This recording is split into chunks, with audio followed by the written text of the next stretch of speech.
പക്ഷേ നരകത്തിന് വേണ്ടിയുള്ള അച്ചാരം മേടിച്ചൊരു മനുഷ്യനാണ് ഇയാള്. നരകത്തിന് വേണ്ടിയുള്ള അച്ചാരം, എവളെ നിത്യതയ്ക്ക് വേണ്ടിയുള്ള അച്ചാരം വിട്ട്, പക്ഷെ അവൾ ചെയ്യാനുള്ള ചെയ്തോളാൻ പറഞ്ഞു, ചെയ്യട്ടെന്ന് പറഞ്ഞു. പക്ഷേ നിത്യതയുടെ കൂതാശ സ്ഥാപിക്കുമ്പോൾ ആദ്യം ഒരു സാധാരണ അപ്പം എടുത്തിട്ട് യുവദാസ കർത്താവ് പറയും. അപ്പോഴും പറഞ്ഞ വാക്ക് ഇത് തന്നെയാണ്. എന്താണ്? പണ്ട് മറിയത്തിന് വേണ്ടി പറഞ്ഞ വാക്ക് തന്നെയാണ്, നീ ചെയ്യാനുള്ളത് നീയും ചെയ്യുക, അവൾ ചെയ്യാനുള്ളത് അവൾ ചെയ്ത്. അത് നിത്യതയ്ക്ക് വേണ്ടി ഓഹരിയാകും. ലോകത്തിൽ എവിടെ സുവിശേഷം പ്രസംഗിച്ചാലും അവൾ ചെയ്യുന്ന കാര്യം, ഇനി നീ ചെയ്യാനുള്ളത് നീയും ചെയ്യുക എന്ന് പറയും. എന്താ അവൾ ചെയ്യാൻ പോണത്? അപ്പോൾ യോഹന്നാൻ്റെ സുവിശേഷം പറയവേ, അപ്പോൾ രാത്രിയായിരുന്നെന്ന്. എന്താണ്? അപ്പക്കഷ്ണം സ്വീകരിച്ച ഉടനെ അവനിൽ പിശാച് പ്രവേശിച്ചു. അപ്പം എന്ത് സംഭവിച്ചു? അപ്പോൾ രാത്രിയായിരുന്നു. Take the word of God. ശ്രുതിക്കട്ടെ ഹല്ലേലൂയ. യോഹന്നാൻ 13:30. ആ അപ്പക്കഷണം സ്വീകരിച്ച ഉടനെ അവൻ പുറത്തുപോയി, അപ്പോൾ രാത്രിയായിരുന്നു. അവൻ കുർബാന സ്വീകരിച്ചില്ല, അവന് കുർബാന കൊടുത്തില്ല. കുർബാന നിത്യജീവൻ്റെ അപ്പമാണ്. അത് കൊടുക്കാനുള്ള അർഹത, സ്വീകരിക്കാനുള്ള അർഹത അവനില്ല. അതൊക്കെ സാധാരണ അപ്പം മുക്കി കൊടുത്തിട്ട് പറഞ്ഞിട്ട് നീ ചെയ്യാനുള്ള എന്താണെന്ന് കർത്താവിന് അറിയാം. എന്താ ചെയ്യാൻ പോണത്? അത് ഒറ്റ കൊടുക്കാതിരിക്കുന്ന ആളാണ്, തീരുമാനം എടുക്കാതിരിക്കുന്ന ആളാണ്. തെറ്റായ തീരുമാനം, തെറ്റായ ജീവിതം. ഞാൻ എന്ത് ഉടമ്പടി എടുത്താലും ഇങ്ങനെ തന്നെ പോകും. അപ്പം തന്നെ നീ യൂദാസായില്ലേ? ദൈവത്തിനെ വഞ്ചിക്കാൻ വേണ്ടി വന്ന് കുത്തിയിരിക്കണ പോലെ ആയില്ലേ? ഞാൻ എന്ത് ഉടമ്പടി എടുത്താലും ഇങ്ങനെ തന്നെ പോകത്തുള്ളൂ. ചിലപ്പോൾ നീ ഭർത്താവിനോട് പറയും, ചില ഭാര്യയോട് പറയും, എന്തുടമ്പടി എടുത്താൽ ഞാൻ ഇങ്ങനെ പോകത്തുള്ളൂ എന്ന് പറയും. അതിൻ്റെ അർത്ഥം എന്താ? ഇവൻ ഏത് കുർബാനക്ക് കൂടിയാലും ഇവൻ്റെ തീരുമാനം മാറ്റത്തില്ല. അത് കർത്താവിനറിയാം. അതുകൊണ്ട് ഇവന് ഗെറ്റ് ഔട്ട് അടിക്കും കുർബാനയെന്ന്. കുർബാന കർത്താവ് വാഴ്ത്തുന്നതിന് മുമ്പാണ് എല്ലാവരും ധരിച്ചിരിക്കണത് ഇവൻ കുർബാന സ്വീകരിച്ചെന്ന്. അവൻ കുർബാന സ്വീകരിച്ചിട്ടില്ല, കുർബാന പങ്കാളിത്തമില്ല. നേരത്തെ പറഞ്ഞു, കാല് കഴുകിയപ്പോൾ പറഞ്ഞു, ഞാൻ നിന്നെ കഴുകുന്നില്ലെങ്കിൽ, എൻ്റെ വചനം പോലെ നീ ശുദ്ധീകരിക്കുന്നില്ലെങ്കിൽ നിനക്ക് എന്നോട് പങ്കുണ്ടാകത്തില്ലെന്ന് പറഞ്ഞു. ആ പങ്കില്ലെന്ന് പറഞ്ഞ് എടുത്ത് കൊടുക്കുകയാണ്. അവൻ അപ്പം തന്നെ പോയി. അതിനെന്താ പറയണത്? യോഹന്നാൻ പറയും, and there was night. Then there was night. അപ്പോൾ രാത്രിയായിരുന്നു. രാത്രി നടക്കണം എന്താണ്? അവൻ വീഴുമെന്ന് ഉറപ്പല്ലേ? യുദാസ് ഇറങ്ങിപ്പോകുമ്പോൾ രാത്രിയാണെന്ന് പറയും. എന്താ രാത്രിയാണെന്ന് പറയണത്? അവൻ വീഴാൻ പോണെന്നതിൻ്റെ അർത്ഥം. യോഹന്നാൻ 11:10 എടുത്ത്. യോഹന്നാൻ 11:10. രാത്രി നടക്കുന്നവൻ തട്ടി വീഴുന്നു. അപ്പൊ 13:30 എന്താ ഇരിക്കണത്? യൂദാസ് പുറത്തോട്ട് ഇറങ്ങിയപ്പോൾ പറയാണ് അപ്പോൾ രാത്രിയായിരുന്നെന്ന്. അതിന് മുമ്പ് തന്നെ ഈശോ പറഞ്ഞ് ഇനി രാത്രി വരാൻ പോകുന്നുണ്ട്, ഒരാൾ രാത്രിയിലോട്ട് ഇറങ്ങി പോകാൻ പോകുന്നുണ്ട്, യവൻ വീഴാൻ പോകണമെന്നാണ്. അതാണ് ഈശോ നേരത്തെ പറഞ്ഞു. 11:10 പറയുന്നുണ്ട് രാത്രി നടക്കുന്ന. ഓർക്കുക, ക്രിസ്തുവിനെ കൂടാതെ നീ നടക്കാൻ തീരുമാനിച്ച രാത്രി നടക്കുന്നവനാണ്. ഇന്നലെ നാളെ വീഴും. ഒരുപക്ഷെ നീ ഇവിടെ വിവരമുള്ളവനാകാം, ഒരുപക്ഷെ നീ അവാർഡ് വാങ്ങിക്കാം, ഒരുപക്ഷെ നീ പണം ഉള്ളവനാകാം. പക്ഷേ നിൻ്റെ നിത്യത രാത്രിയിലാണ്. രാത്രിയിലെ ആ നിത്യതയ്ക്കുള്ള വഴികളിൽ ഇന്നലെ നാളെ നീ തട്ടി വീണിരിക്കും. ദാറ്റ് മീൻസ് നിനക്ക് ഷെയർ ഇല്ലെന്നർത്ഥം. കർത്താവിൻ്റെ ഓഹരിയിൽ ഓർമ്മിച്ച് വേണം കർത്താവിൽ ഇവിടെ നിൽക്കാനും നടക്കാനും. ദൈവം നിങ്ങളെ അനുഗ്രഹിക്കട്ടെ. നിത്യമായ അനുതാപമാണ് ഉടമ്പടിയുടെ സമർത്ഥമായ ആധ്യാത്മികത. ഇടത് നെഞ്ചിലും വലത് കൈ ഹൃദയ ശിരസിലും വെച്ചുകൊണ്ട് ഇവിടെ തീർത്ഥാടനത്തിലുള്ളവരും ഓൺലൈനിലുള്ളവരും പ്രാർത്ഥിക്കുക.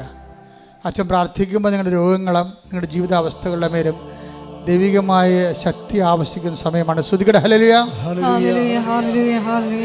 എൻ്റെ കർത്താവിൻ്റെ ഉന്നതമായ നാമത്തിൽ കർത്താവേ, നിന്റെ വിശുദ്ധ പൗരോഹിത്യത്തെ മഹത്വപ്പെടുത്തണമേ. കർത്താവേ, സഭയിലുള്ള സാന്നിധ്യം പ്രകടമാക്കണമേ. ശ്രുതിക്കട്ടെ മക്കളെ, ശ്രുതിക്കട്ടെ ഹല്ലേലൂയ. കർത്താവേ, നിന്റെ തിരുമുറിവാടുന്ന വലതുകരം, ആണിപ്പെടുതാടുന്ന അത്ഭുതകരം ഓരോ മകൻ്റെ മേലും വെക്കണമേ. ഉച്ച മുതൽ ഉള്ളംകാല് വരെ കർത്താവിൻ്റെ രക്തം പടരട്ടെ. ഉച്ച മുതൽ ഉള്ളംകാല് വരെ കർത്താവിൻ്റെ രക്തം പടരട്ടെ. എല്ലാ കോശങ്ങളിലും പേശികളിലും കർത്താവിൻ്റെ രക്തം പടരട്ടെ. ദൈവത്തിന്റെ കരുണ ചൊരിയട്ടെ. ശ്രുതികട്ടെ ഹല്ലേലൂയ. Hallelujah hallelujah hallelujah. മഹത്വം മഹത്വം, ആരാധന ആരാധന. ഹല്ലേലൂയ യേശുവേ നന്ദി, യേശുവേ ആരാധന. Hallelujah hallelujah. കർത്താവേ, നിന്റെ ഉന്നതമായ നാമത്തിന് സ്വസ്ത്രം. ശ്രുതിയുടെ മക്കളെ, ശ്രുതിയുടെ മക്കളെ, കർത്താവേ, നിന്റെ ഉന്നതമായ നാമത്തിന് സ്വസ്ത്രം ചെയ്യുന്നു. കർത്താവേ, നിന്റെ തിരുമുറിവാടുന്ന വലതുകരം മകൻ്റെ ശിരസിൽ വെക്കണമേ, മക്കളുടെ ശിരസിൽ വെക്കണമേ. സന്ധ്യബന്ധങ്ങളിലെ കർത്താവിൻ്റെ രക്തം നിറയട്ടെ. അച്ഛൻ ഓരോ പ്രാർത്ഥനകൾ പ്രാർത്ഥിക്കുമ്പോഴും കർത്താവിൻ്റെ രക്തം നിറയട്ടെ എന്ന് ഉച്ചത്തിൽ പറയണം. നിങ്ങളുടെ സന്ധ്യബന്ധങ്ങളിലെ രക്തം നിറയട്ടെ. മാംസപേശികളിലെ കർത്താവിന്റെ രക്തം നിറയട്ടെ. രക്തഞരമ്പുകളിലെ കർത്താവിന്റെ രക്തം നിറയട്ടെ. ആന്തരിക അവയവങ്ങളിലെ കർത്താവിന്റെ രക്തം നിറയട്ടെ. ഉച്ച മുതൽ ഉള്ളങ്കാല് വരെ കർത്താവിന്റെ രക്തം നിറയട്ടെ. മാരക രോഗങ്ങളിലെ കർത്താവിന്റെ രക്തം നിറയട്ടെ. തീരാവേദികളിലെ കർത്താവിന്റെ രക്തം നിറയട്ടെ. സഭയുടെ അധികാരത്തിൽ കുരിശിന്റെ അടയാളത്തിലെ ദൈവത്തിന് സത്യ സൗഖ്യം പ്രാപിക്കട്ടെ.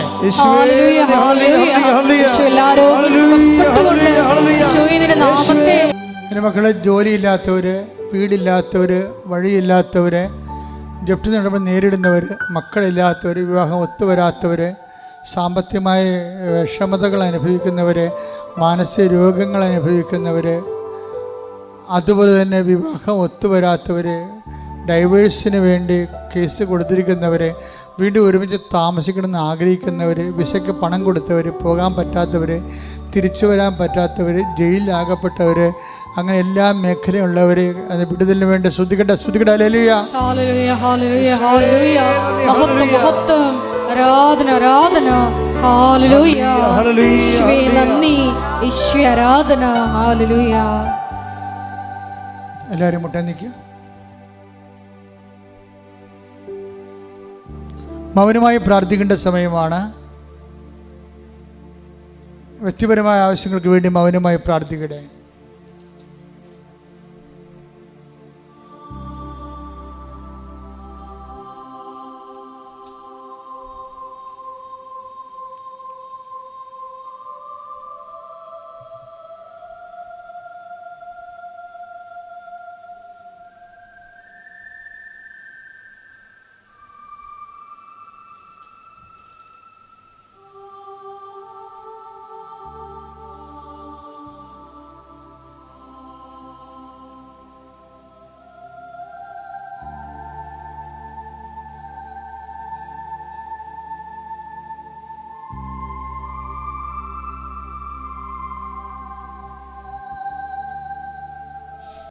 ശിരസ്സ് നമിച്ച് നമുക്ക് ദിവ്യകാരുണ്യനാഥന്റെ ആശീർവാദം സ്വീകരിക്കാം.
പരിശുദ്ധ പരമ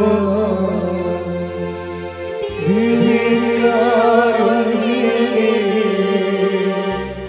ഇന്നുമെന്നും അങ്ങേക്ക് ആരാധന. പരിശുദ്ധ പരമ ദിവ്യകാരുണ്യമേ, ഇന്നുമെന്നും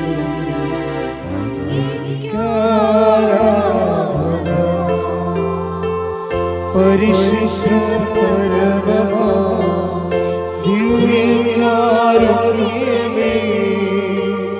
എന്നും അങ്ങേക്ക് ആരാധന.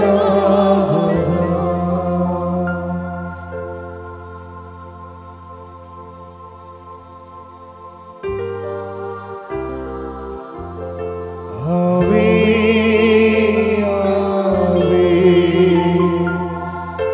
Ave Maria,